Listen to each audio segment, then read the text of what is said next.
Baby, just when I thought that Letitia may be the head snake in charge, no, no, no, no, no. Miss Kimmy got her beat.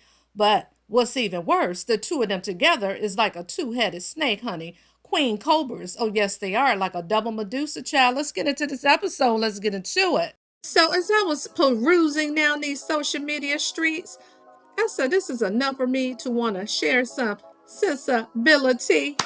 All right, let's get into it, shall we?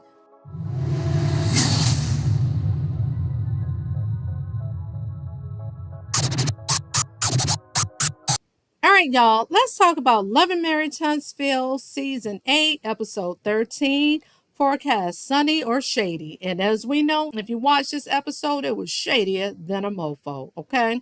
So we know the show has been on a hiatus, honey, and they came back with a banger, I have to say, with the bullshiggity. Let's get into it. So the scene opens up with Melody Cherie highlighting her property preservation class with a number of students. I said, okay, Melody, do the damn thing. See, I love when they show her in her business bag, showcasing her business prowess, because at the end of the day, that's what the show should be about, okay? So, as Melody and one of her partners are showing off the house for the property preservation, she goes off to the side and she calls Miss Sunny on FaceTime, child.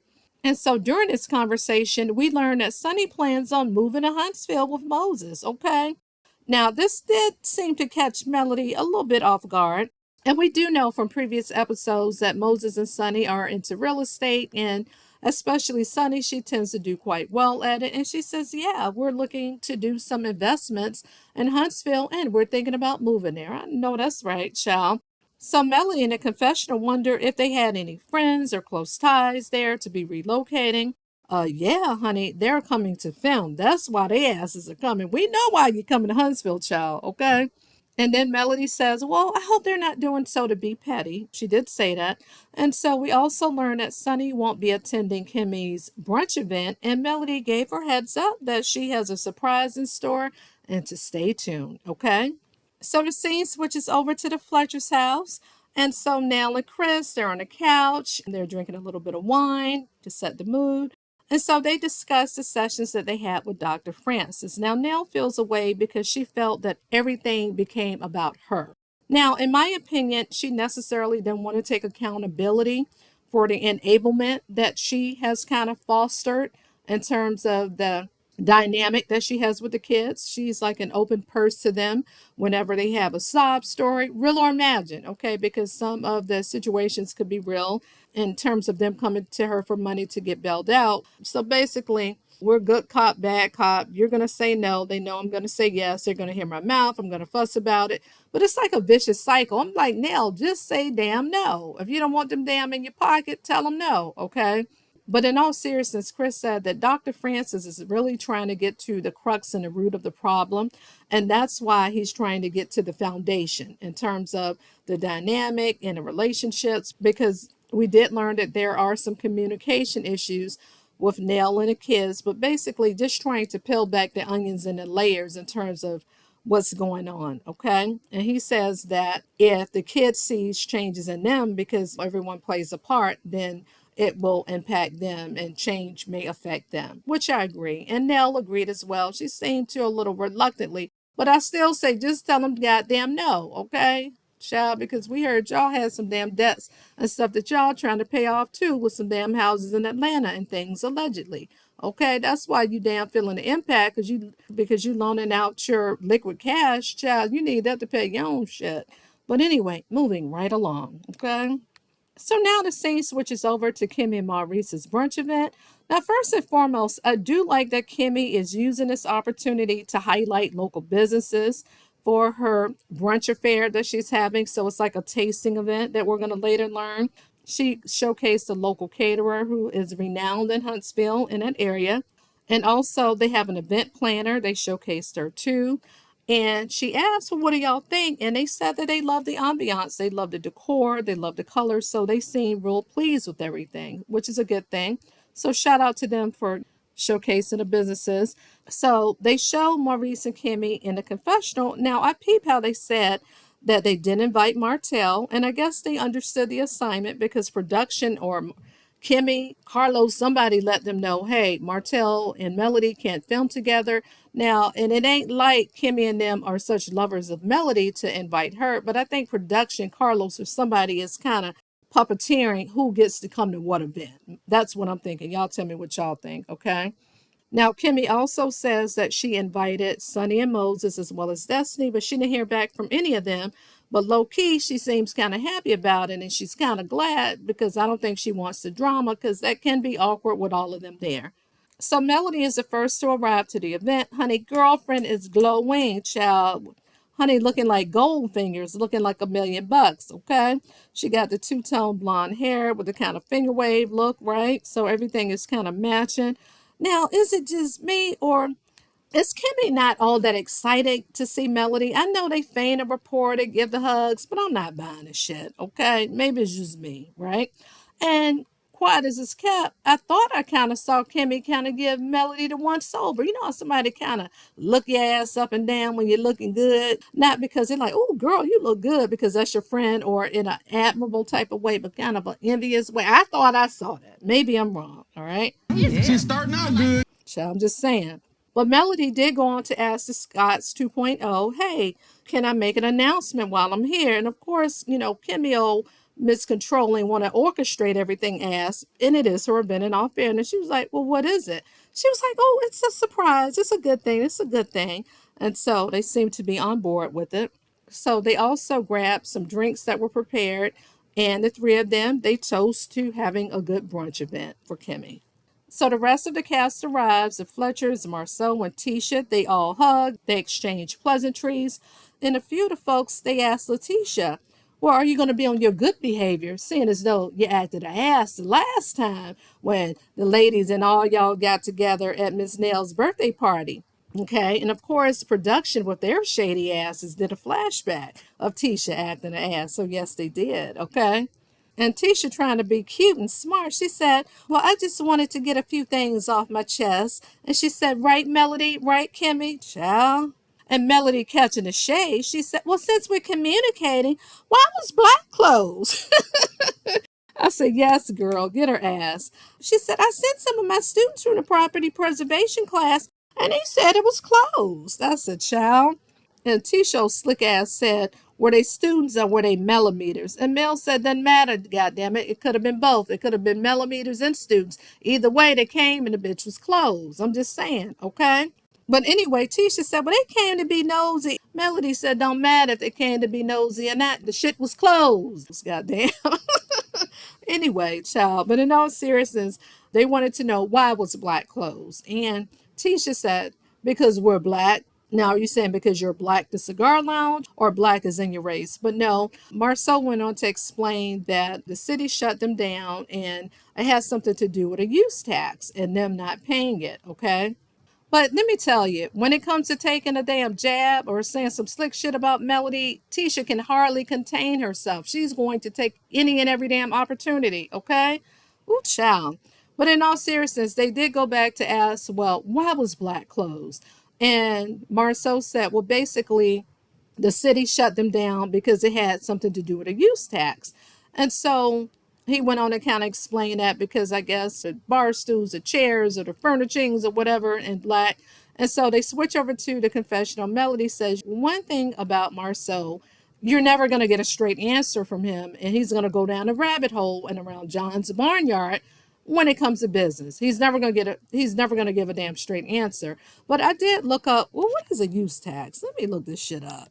So it says a use tax is imposed on goods that are used, distributed, or stored in an area where sales tax is normally imposed but are purchased where no sales tax is collected. The use tax is generally the same rate as the local state sales tax. Consumers are responsible for calculating and remitting the use tax to the government. So remember in the episode, last episode that Marceau said that they got the furniture or whatever from Amazon or from Wayfair. It doesn't matter. I don't know. I guess you have to report that. So whatever. And he says he's used to being a plaintiff. When it comes to legality, as many damn lawsuits y'all got against y'all, okay, I guess you are used to really being a defendant and a damn plaintiff. Shit. As you try to countersue for always being sued. I'm just saying. So, anywho, moving right along. So, the remaining guests arrive: Trish and Ken, Stormy and Courtney. Kimmy is excited to usher them all in, get the festivities going.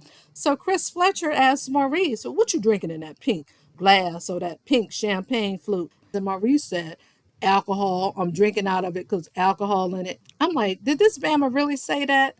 I'm just like, ain't you just coming off the heels of a damn DUI? Okay, child. And production is shady for not leaving it on a cutting room floor. And Maurice is bold and silly as hell for even saying that aloudly. Okay.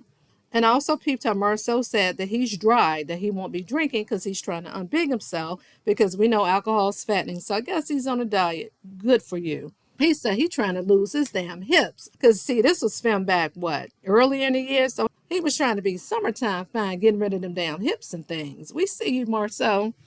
So anyway, collectively, the whole cast is there. So collectively, they're all seated.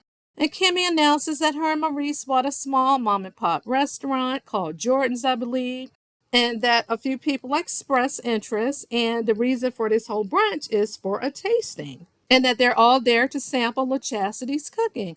Now, I really like LaChastity's energy. So she announced the food that they would be having. And the food did look good, honey. So what was it? Seasoned chicken, garlic mashed potatoes, green beans, or whatever for the first course, and shrimp and grits for the second, or whatever she said. But I tell y'all what, don't y'all be biting on y'all fingers, child, because this food is good. I know that's right. But anyway, Kimmy gave her flowers and said that she's a dope person. She owns a food truck and, she has a catering business and all of this. Now, see, this is who showing off Wanda is trying to be and aspiring to be. Now, what Wanda should do is try to get under her leadership and become an apprentice. I'm just saying, but I don't know if Wanda got the cooking skills like that. But anywho, child, so here we go with the bullshiggity. So quickly, Nell, in her producer mode, she got into it quickly. She asked, "Well, has anyone heard from Destiny?" And Latricia quickly speaks up, normally mumbling. She was like, "I trained her." And then Kimmy quickly responded, "Well, I invited her." She said, "But I never heard back from her." Okay. Now, Nell quickly and immediately zeroed back to Trisha, asking, "Oh, so you trained Destiny? How is that going?" Oh, she messy. So Trisha, being a woman of few words, stated, "It's going." So, and then Nell proceeds to ask, "Well, is it safe to say that she's doing okay since the Sunny and Moses thing?" But then Latricia says, "Well, she's in good spirits, but of course she has a few choice words for some of the people here." So I'm like, who are some of the people? Because she should have said she had a few choice words for them, which would have been, of course, Moses and Sunny. Now we know that Destiny's cool and thick as thieves with Tisha. She cool with Miss Nell, and her and Stormy are good. So who in the hell she got words for? Of course it ain't the men. Okay. So my thing is, who was she referring to, Latricia? And that was shady as fuck to even bring it up, child. Anyway, Melody said, "Well, shit, she need to say what she gonna say then." I know that's right. And my thing is, why would Destiny still have a grudge against Melody? Y'all not friends. She lent you that 5,000, 6,000 damn dollars. You mad that she told everybody because you trashed her as a damn friend. But meanwhile, the Scots 1.0, 2.0, or whoever hell else, and Moses either, apparently ain't nobody else help you pay them damn lawyer fees and to keep your damn lights on. I'm just saying, child. But anyway, you need to have smoke for, if you're going to have smoke for someone, perhaps Sonny and Moses, okay? Because according to you, they wronged you, child. But that's questionable. But anywho, so anyway, Tisha's old passive aggressive ass said, "Well, is Kimmy one of the people that Destiny has words for?" Well, shit, she just might be because the Huntsville ain't but that big and word travels fast. And she did meet up and double date with Sonny and Moses. I'm just saying.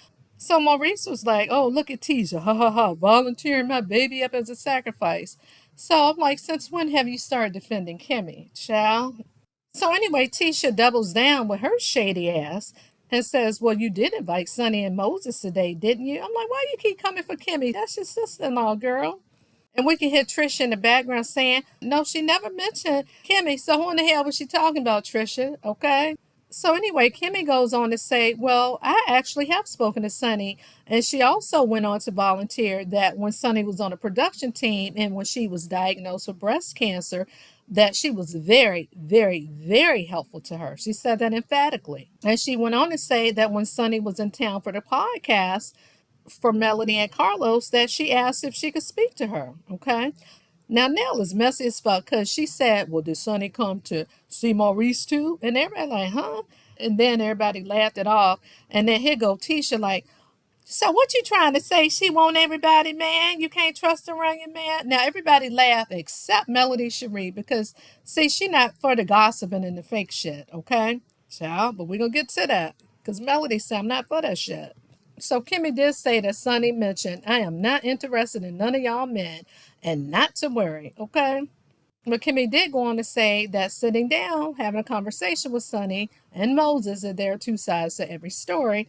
And she said, now, I don't have an issue with the relationship ending, but I do take issue with, I guess, them starting up a new relationship without the other one completely ending. And Chris asked, well, who do you think takes more responsibility or is responsible for that?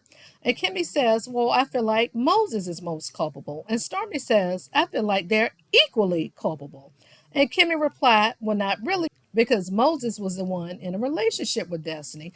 And it was his responsibility to fully end things with her. Now, I do agree with that. Okay. And we've heard this before. She went on to say that Sonny feels that they weren't really friends like that, not the way that Destiny is trying to portray it. Okay. And I think it was what Marceau said. Well, I guess they really weren't that close or as close as Destiny thought, right? And Stormy said, well, I thought they were cool. And then Nell, in agreement, shaking her head like, yeah. Now, Melody is still quiet during all of this, right? No facial expression. She's just looking.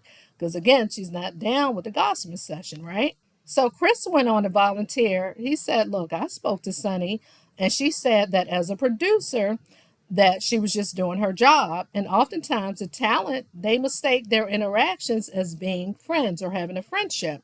Now, Tisha stood 10 toes down, honey. She said, now that's a lie. She said that Sonny would contact Destiny and hang out with her outside of filming. And Nell in agreement, like, yeah, okay. And Stormy was in agreement too, okay. Now, Nell chimed in and said that Destiny said that they would even hang out when she would fly to St. Louis sometimes, okay. So basically, the consensus was that they were in contact, or Sonny and her were hanging out outside of the show. Because remember, Destiny got put off the show, and Sonny was no longer a producer, but yet they were still in contact. So they did have some type of damn friendship or acquaintanceship, in my opinion. Okay. But I'm like, ain't this about a bitch? Now, Kimmy all up in this, giving her 2, 3, and 4 cent. I'm like, won't you with Maurice when him and Kaya won't fully damn divorce, allegedly, okay, as the people say? And according to Kaya, shit was still unfinished, but yet you claim that y'all was just friends. No, y'all were in communication because it was a mutual interest, but she said they didn't start dating until the ink was dry on the divorce papers. Now, I don't know if I buy that, but it ain't none of my business. But that's my damn opinion. Allegedly. It is what it is, right? Child, it's a hypocrisy for me. But look, I've said it before. I actually like Sunny, but she had to weigh the odds. And she said, you know what? Should I give Moses a chance, who may be the love of my life? I know this shit don't look good. I know he used to deal with Destiny. Whatever their relationship was, they was in a situationship or something, and the optics don't look good. Or should I put him to the side as he's trying to push up on me because me and Destiny have a budding friendship, acquaintanceship, however the hell you want to characterize it, okay? And she chose love. She chose that man. Now, could I have done it? No, I wouldn't have done it. But hey, that's their life. But it is what it is. So Nell went on to say, well, I spoke to Destiny at your gala, which was really beautiful, by the way, Stormy. And she just smiled broadly and said, well, thank you. And Nell did say, well, it was really hard on Destiny, and she's really messed up about it, essentially, right? Well, Maurice asked, well, did their stories match?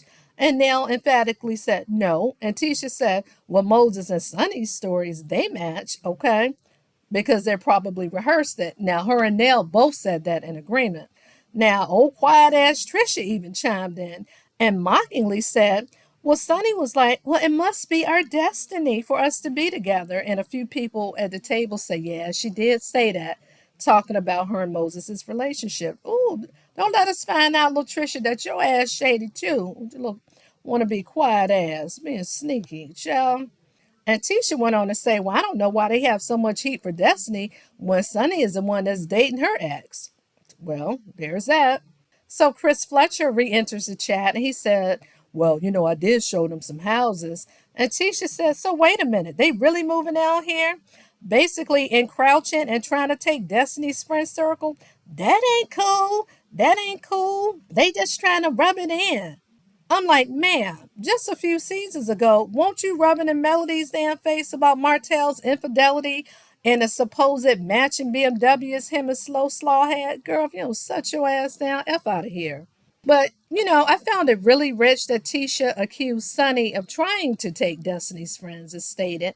Now, is Tisha heavily projecting because she herself strategically went after Melody's friends on the show? She did. She went after Destiny, successfully poached her. But guess what? Destiny, as I always say, was a willing accomplice. Yes, she was. And she tried to befriend Stormy. Okay, we see how that went because you was stealing off of her website and the white labeling and trying to mock her like you always do. Don't have an original thought or idea. Allegedly, in my opinion, child. Hell, you and Marceau even tried to steal Melody and Martell's entire life and persona as being that it couple in Huntsville, okay? In my opinion. But be careful when you try to steal someone's destiny because guess what? You can take on the good and the bad. And it looks like y'all inherited the bad side of things because Melody Cherie is soaring like an eagle doing her thing. Yes, she is, child. While meanwhile, y'all are facing lawsuits and things like that, okay? Ooh, child. Moving right along. So in a confessional, Melody stated that she wasn't here for the group talking about Moses and Sunni, especially since they're not there to defend themselves because they were just gossiping up in that piece, right? And she was especially disappointed in Kimmy because Kimmy just professed how Sunni was really there for her during her cancer diagnosis, right? And how she was a support, giving her stuff and things like that. And Melody says she found it distasteful, and as she should have, and I don't blame her. Child, but we all know Kimmy is a damn snake, okay? Ooh, child. I'm glad that Melody shifted the conversation. She made her presence known because, child, Miss Nell was just trying to orchestrate things, wasn't she? So Mel effectively shifted the conversation by saying to Stormy, well, I heard Latricia and Ken modeled at your gala. And she said, well, how did it go? And Stormy said, oh, it went well, kind of dryly. Now, you notice when Nell had brought up the gala, she had a broad smile. Oh, thank you. Blah, blah, blah, blah. Catch the energy, okay? So Ken ended up laughing. Tisha was like, what you laughing at? So basically, he said that he couldn't believe that Latricia did it because she was uncomfortable and she was outside of her comfort zone. He volunteered how he even had on his silk underwear, blah, blah, blah. Child, Miss Nell with her old thirsty, instigating ass was like, oh, yeah, Megatron, child. And Kimmy, right on cue, said, well, I find it interesting that you nicknamed this woman's husband. And everybody was just like, oh, no, no, no, no, they're not married. So let's get back to Kimmy. So I'm like, Kimmy, did you find it flirtatious that they are geeking over him, calling him Megatron, blah, blah, blah, blah, blah, the same way how you be geeking and grinning all in damn Martell's face? You see how that works? Okay. Child, please. So anyway, Ken goes on to explain how they plan on getting married, but they ran into some issues because Trisha was being held up by Marquez, her ex, or, soon to be ex. And Trisha volunteered, well, we actually met up, Marquez and I, and things went better than expected. And she went on to say that initially he wasn't going to sign the divorce papers, but now he is. Now Marceau has entered the chat. He says, well, I find it interesting because Marquez used to work for me and he came back black the other day. Trisha said, yeah, he did say that you said something that hurt his feelings when y'all met up. And so Kimmy and Melody agreed, basically said, well, he's always saying some slick shit making folks feel away. Now, I love the fact that Melody pressed the gas, right? She kept the ball rolling. She said, well, what did you say to him, Marcel? And right on time, child, divine timing, here comes the food.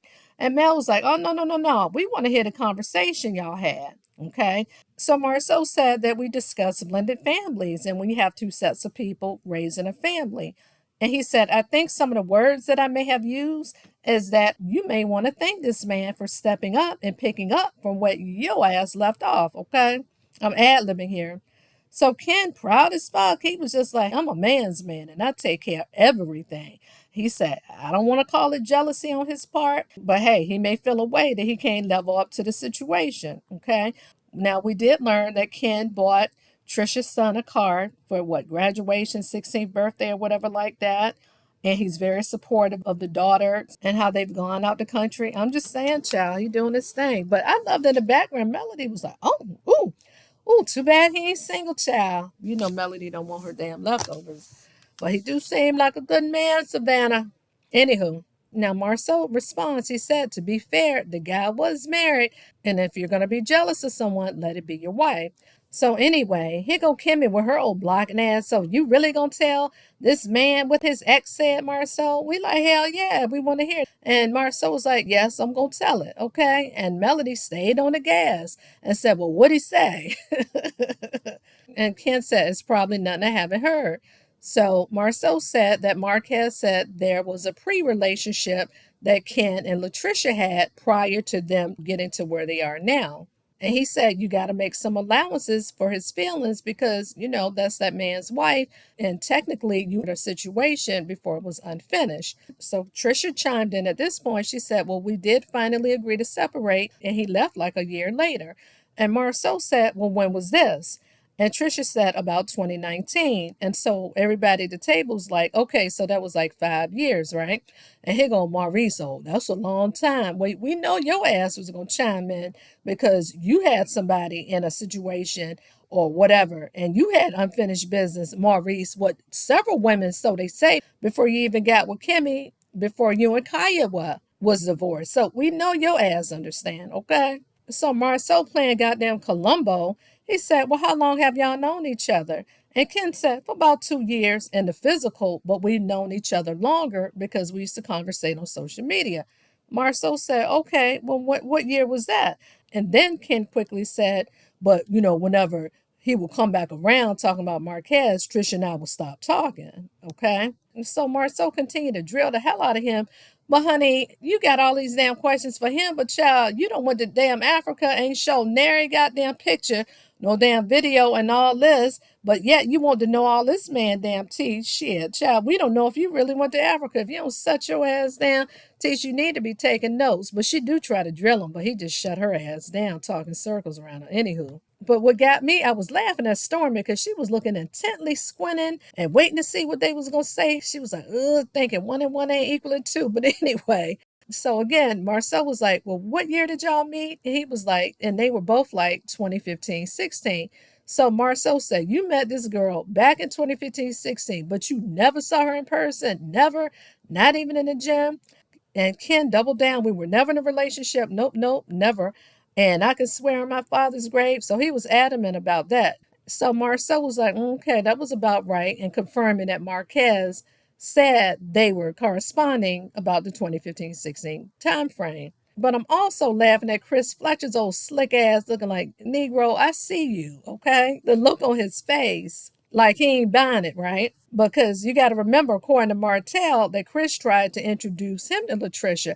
But now that I think about it, introducing as in he probably told Martell, look at this girl picture. She fine, probably was following her on IG and put Martell on her. And that's how Martell hollered at her and dropping in her DMs because he saw her damn pictures and shit, okay?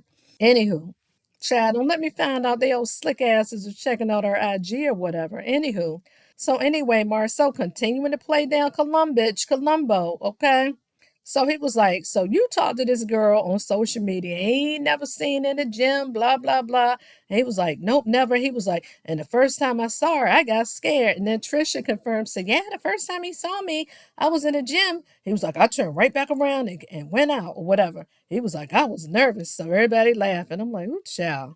So, and I think this kind of irritated Melody because she interjected. She was like, people of the opposite sex can have conversations, Marceau, without anything occurring because, Martell and him probably can't do that heavy on the Martell, right? And people can have conversations. And I didn't like that Ken was kind of over talking Melody a little bit, but maybe he was just excited to tell his part, but he was agreeing with what she said, that he never crossed the line, blah, blah, blah, blah, blah. So at this point, Tisha and Marceau are in the confessional, And they said, we find it interesting that Melody is really defending married people talking to people of the opposite sex. And here go Tisha with her old hating black-hearted ass saying, well, I guess Martell was telling the truth when he said that Melody was having conversations with men. I'm like, you really jealous of that girl? Oh, I can't. She just. Anywho, child. I'm telling you, Tisha cannot contain herself whenever she gets an opportunity to stick that knife in Melody and turn it and jab. She's gonna do it. I'm just saying. And so they go into the other room because Melody at this point is about to make the announcement for the girls' trip. She tells everybody about it. She said it's an opportunity for the ladies to get closer. And Marcel was like, oh, the guys can't come. He was like, I'm a bitch too. I can come. I'm like, you know what? You might be a itch, but you can't come to the trip, Negro. So anyway, Melody hands out the bottles. It's wrapped nice and cute and pink. And everyone's excited and they open it up. And she lets Miss Nell read the announcement, child. You know, she likes to be the center of attention. So she took that opportunity. So Miss Nell goes on to read it, child, mucking it up. She says, you've been invited on vacay, but never the Melody Cherie way. Not on vacay, the Melody Cherie way. Child, why Kimmy in the background saying, ooh, child, you know how to fuck up a word. Ooh, why the vitriol, Kimmy? Why the vitriol toward Miss Nell? Anywho, and Nell was like, fuck you, Kimmy. She was like, forget you, F you, Kimmy. I'm like, ooh, child. Anywho, ooh, the shade. So anyway, Melody announces that she's going to invite a few more of her single girlfriends. And here come damn Tisha with her old passive-aggressive ass. Oh, well, can I bring a plus one? And Melody says, sure, but I might not have enough rooms for everybody if you're willing to share your bed. Okay, child, girl, bye. But you know, I did notice when Melody went around the room to get confirmation about who's attending, she extended the opportunity to Latricia. She said, now that you're a part of the group, you know, you can come. So Latricia agreed, she's coming. And so when she gets to the core group, so she got to Tisha. So as opposed to any of them being excited for wanting to come to support Melody because they're her friend or to hang out with her. So Tisha's opportunistic ass said, oh, I ain't turning down no trips. And then get to Kimmy. Kimmy's like, girl, I'll be there before you're going to be there because we know that Kimmy likes to travel. And we know that Maurice didn't travel enough with her, child. Okay? Because remember, it took forever for them to have a damn honeymoon. So they get to Stormy. She said, well, what about you? She was like, oh, yeah, for the beach. You know, I love a beach. But none of them wanted to go because they wanted to hang out with your girl. I'm just saying. And I know it has to be exhausting hanging with them snakes. I know it got to be, child. Well, speaking of Tisha wanted to bring a plus one, she's sneaky and good for that shit. Because remember a few seasons ago, she invited Carson Blue to that tea party thing. And remember Carson knew and had that tea and that information about the revenge P plot because Slaw had let the cat out the bag. She had told Tisha about it. And I think allegedly Tisha told her, oh, well, don't say anything. You stay out of it. Mind your business. So she was just going to let Melody get blindsided and let Martell do that and not give her a heads up. I'm like, how could you do that to a fellow woman?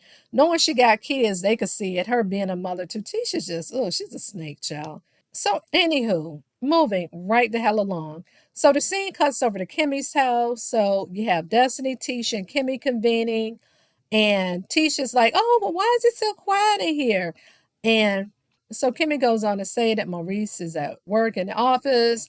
Monster Maurice Jr., he's in Michigan, I guess, with his mom or whatever. And she said, well, where's Zeus? I think that's the dog's name. And she said, oh, I think he's in heat. So she, I guess, put him in another room because I guess he be humping on people, child. Oh, child, boy, dogs. Anyway, moving right along. So Kimmy tells Tisha that she hadn't shared with Destiny about double dating with Moses and Sunni, right? So Destiny arrived. She was like, oh, I'm excited to get with my girls. I'm like, when did you and damn Kimmy get so close? Child, anywho. So Kimmy asked, well, why weren't you at the tasting? And she goes on to say, well, you know, I had a date. We were out of town. Now, word on the curb is she's dating Lance, which is Miss Nell's oldest son. I don't know how true that is, but that's the word on the curb, child. And remember, Carlos did say in one of his little whatevers that Destiny is dating or seeing somebody. And in part two or part B or however them damn seasons go, they're going to show that. Pretty interesting. Pretty interesting. Anywho. So anyway, Kimmy thought that she didn't come because she thought Moses may have been at the taste. And she was like, I'm not going to let anybody deter and mess up my friend group and not come to an outing or whatever like that. And here go Tisha asked, she was like, yeah, she's trying to take your friends. She's trying to take your friend group. I'm just like, well, isn't that rich of you, Tisha? Just like you strategically try to take Melody's friends on the show. But you did successfully poach Destiny, who was a willing, accomplished child. And the reason why I say that, because Destiny went on to say, well, honey, if my friends are taken that easily, then they want it to be took. That's how she put it, her words, which tells me the fact that you willingly went to Melody's ops, you wanted to part ways with Melody and you wanted to side with her ops and Martell and them. I'm just saying, okay? Catch. So anyway, Kimmy went on to say, I wanted to be the first to tell you I did go on a double date with Sunni and Moses. And she said, and I was confused as to why they invited us on a double date. Girl, I know you fucking lying, especially when you just said at the little tasting how you told Melody and the group how you asked to see Sunny when she was in town for Carlos and Melody's podcast, how you wanted to have a conversation with her. But if y'all ain't friends, ain't cool like that, then why did you want to see her, girl? You full of it. Anywho. And so she shares with Destiny, trying to defend herself. She said that Sunny did more than the average producer. She said that her face was the last thing she saw, praying for her before she went to get her biopsy. And as such, she does have a measure of, well, let me hear what she got to say. All right, let me hear what you got to say. Yeah, I just do. She said, I just do.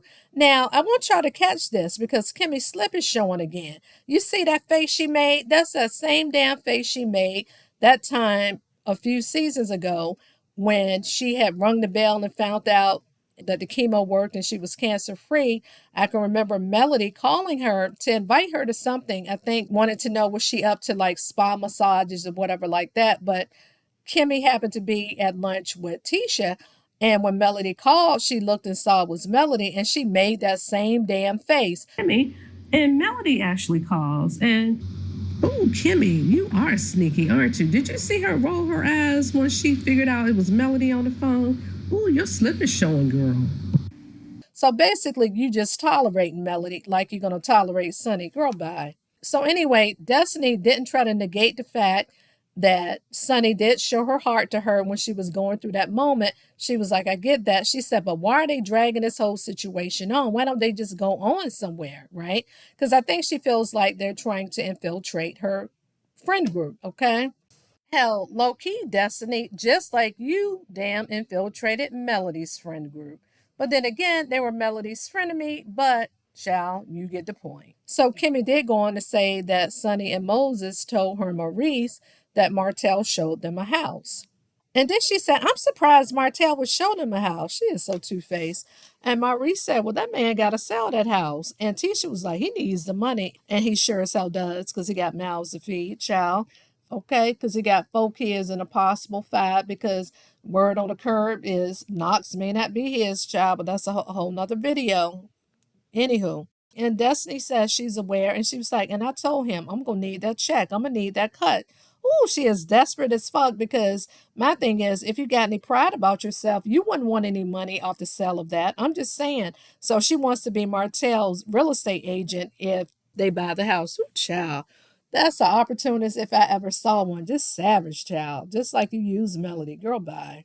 Okay, so anywho, Kimmy also made it a point, and she was being very strategic and letting Destiny know that Moses told her and Maurice that Martell said that he's Team Destiny all the way, okay? And I do remember Martell telling Destiny that, okay? What also got me is Kimmy doubled down, and she concurred to reassure Destiny and said, you know what? I'm Team Destiny all the way. She said, I can be cordial with them. I don't have to be mean and nasty at the end of the day. But hey, I'm Team Destiny and I'm riding with you. I'm like, ain't that about a bitch? I'm just like, here's my thing. When it came to Melody Cherie, okay? When she was going through all of that shit with Martell, you and that goddamn t-shirt were 10 toes down against Melody and Team Martell. Now, Tisha was up front with hers, and then Kimmy tried to be low key with hers, but the writing was on the wall. Y'all ass ain't give a damn. Y'all were Team Martell. But you know why? They never liked Melody and was jealous of her, in my opinion, in the first place. That brings me back to that one episode, I think the first season, when they were all at Melody and Martell's former house child, that big house on the hill, wherever they were, getting a massage by some masseuses. And Kimmy accused Melody of being bougie. And Melody said, well, what's bougie? She said, look in the mirror. And that's the definition right there, as if to say, look in the mirror because you're bougie. I said, ain't that about a bitch? I would have put them heifers out my damn house. Tisha grinning ass too, child. Anywho, they didn't like her then, and they don't like her now. So anyway, the conversation shifted to how Trisha, Destiny, and Tisha worked out and how they work out together. And Stormy was there too. And they said during that workout session, they brought up to Trisha that Martell said, you have been to the house a few times, to which she vehemently denied and lied, okay, or got convenient amnesia, right? And so Kimmy was trying to wrap her head around, like, huh? Martell and Trisha in the same sentence? Well, how did that come about? And so it came up the whole DMs, right? Which goes to show that Martell dropped in her DMs. She was like, well, who approached who? Who dropped in whose DMs? You know, damn well Martell dropped in her damn DMs trying to holler, child. And so she was like, what was the timeline? And Destiny tried to pretend like she didn't know. She knew damn well when it was, because she said during that workout session when they were all together, she said, well, when he married then, he was still with Melody then, okay? But see, she didn't want to bring it out then because she didn't want to disparage Martell. Yeah, we knew Martell was a hoe trying to holler at women back then too, okay? Because Melody had just left him and Sugar Mama was what, 4, 5 months old? Child, bye. Anywho. And I think Slaw might have been a couple months pregnant, okay? Child. So anyway, so Tisha goes on to say, we're going to have plenty of time to ask her all the questions that we want to ask. And Destiny's looking perplexed. She was like, well, we have another surprise for you. She was like, I don't want no more surprises. And by the look on y'all face, I don't know if I want to know. So Tisha mocking Melody like she always does. She presents that glass in the bottle with the nice pink wrapping. She was like, take a look. So Destiny tries to open it up and she's thinking that it's wine. She says, shit, we should have been popped this. And she sees that Melody's having a girls trip. She's like, nope, nope. And they was like, well, why not? She was like, Tisha, now, remember the last time you popped up on something Melody had and you weren't invited? Okay, child. And so Kimmy tried to broach it like, well, these trips do tend to have good outcomes. And a lot of times we can resolve issues and come to a resolution on things. And she tried to allude to the possibility of Destiny and Melody coming to some type of amending of offenses, if you will. Okay. And then she went on to say, you know, at this point, we're not all going to be besties. So basically, you're admitting that y'all use Melody to film on TV, acting fake and cordial with her so y'all can all film and be fake harmonious and fake kumbaya, right? Because you saying that y'all all can't be besties, but y'all act like Ace Boom Coon, you, Destiny, and Tisha like the three goddamn amigos. Girl, bye. Okay? So Melody is an odd man now. They really trying to isolate that girl off her show. They being real strategic with the shit, right? And so Tisha, with her shady ass, said, well, God said come. You know how Melody says, God said go? She said, well, God said come. And here go Kimmy said, you better pack your bags, bitch, and go. And they had this evil laugh. Oh, ha, ha, ha, ha, ha. Ooh, they try to use that girl. Ooh, child. Anywho, so moving right the hell along. So the scene cuts over to Melody at some type of swimsuit shop or something like that. And this is the end of the episode, basically. So she meets up with Sunni. They talk about the trip. She was like, look, girl, I just want to give you a heads up about this trip. The girls ain't really feeling you like that. And she said, I just want to do that because I will want someone to do that for me. And she said, well, I just had lunch with Kimmy and Maurice, and we laughed and having a good time. Everything seemed cool. And Melody was like, oh, did y'all? Or was it cool? She's like, yeah. And she seemed kind of surprised, like, in other words, like, no, girl. So she did let Sunni know how Kimmy was giving her her flowers, like saying that she was there for her when she was going through her cancer scare. But then when someone said something against Sunni, how she swayed and blew like the damn wind, the way Cynthia do on Real Housewives of Atlanta, blow like the damn wind. So she blew to that other side.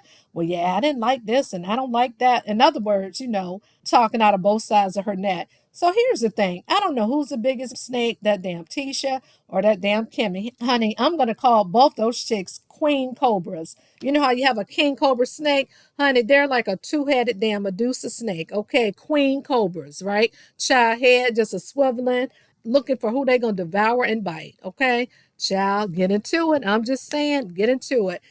So anyway, I already spoke ad nauseum about Kimmy and Tisha, how they were never really Melody's friends. But I'm so glad that Melody acknowledged this on the episode. Not that she never has before, because she's been clocked them, let's be clear. But I love when production did the flashback of how that damn Kimmy was siding with Martell, low key, no, high key. Well, you're just a nice guy, Martell. Or I'm never gonna apologize for saying he's a nice guy. Melody, I'm like, child, anywho. I'm just glad that when Melody was talking to Sunny, how she just put it out on camera that those hoes are triggered. Yes, they are. That they're substituting Sunny getting with Moses. So they're projecting all of their insecurities and feeling of angst onto Sunny because they can't put a face her name on Maurice or Marceau's side chicks, allegedly, okay? Because we know they got them. I'm just saying, right?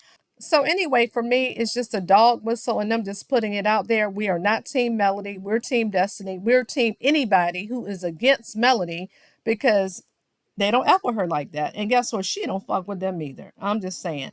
And Melody ain't come to play with them hoes. Melody's sick of them. Honey, she's sick and tired of their asses, and she ain't coming to play with their asses. I know that's right. Call their asses out on the camera. Anywho. Anyway, that's the end of the episode. Y'all tell me what y'all think. It was a whole lot going on. And y'all drop that in the comments. And this is Sensibility Speaks. Thanks for stopping by. Don't forget to like, share, and subscribe. Bye-bye, y'all.